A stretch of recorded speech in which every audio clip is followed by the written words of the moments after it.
So what is the risk of recurrence in a child who has had a first episode of febrile convulsion? अगर किसी बच्चे को एक febrile conversion हुआ तो दोबारा होने के कितने परसेंट चांस हैं? The chances are around 30 to 50% in various studies. That means 30 से 50% बच्चों को दोबारा फेब्राइल कन्वर्जन होने के चांसेस हैं, which is pretty high. So not all children will have a repeat episode of febrile convulsion. Not all febrile episodes can lead to febrile seizures. ऐसा नहीं है कि हर बच्चे को बुखार का झटका दे देगा. So किन बच्चों को दोबारा रिकरेंस होने के chances? So first is if a child has had a first episode of seizure in less than 18 months of age. अगर कोई छोटा बच्चा है जिसको less than 18 months पे first episode seizure हुआ है तो उसे दोबारा सीजर होने के चांसेस हैं. सेकेंड है अगर बच्चे को लो ग्रेड टेम्परेचर पे हुआ, दैट मीन्स 100 डिग्री या 101 डिग्री टेम्परेचर पे एक फेब्राइल कन्वर्जन हुआ तो इस बच्चे को दोबारा सीजर होने के चांसेस हैं with fever.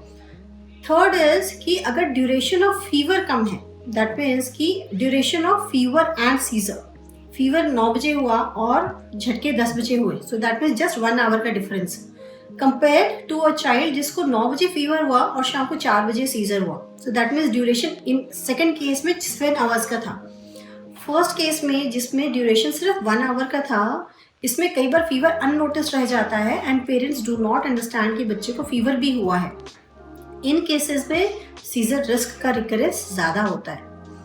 So fourth case is कि if a child has a family history of repeated febrile convergence, parents में या कोई नियर कजन्स में किसी को अगर फेब्राइल सीजर की हिस्ट्री है तो इस बच्चे को भी रिकरेंस ऑफ फेब्राइल सीजर ज़्यादा हो सकता है. So what are the 4 points? First is if the child has a age of less than 18 months for the first episode of febrile seizure. Second is a seizure at low grade of temperature. Third is if the duration between fever and seizure is less. Fourth is if there is a family history of febrile seizure.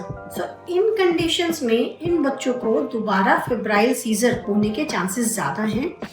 और एक बात और कि not all febrile episodes will lead to seizures. So ऐसे भी episodes होंगे जिसमें बच्चे को बहुत high grade fever हुआ, बच्चा काफ़ी सिक था, काफ़ी लंबे टाइम बीमार रहा बट कोई इवेंट नहीं हुआ. ऐसा भी टाइम होगा जिसमें बच्चे को जस्ट फीवर स्टार्ट हुआ है, हल्की सी खांसी जुकाम है एंड बच्चे को सीजर हो गया. So febrile convulsions are really unpredictable and which febrile episode will lead to a conversion, it is very unknown and that is why we treat them in a different way. So about treatment I'll discuss in the next video, but yes, do remember that febrile seizures are recurrent in high percentage of cases, around 30 to 50%. Thank you.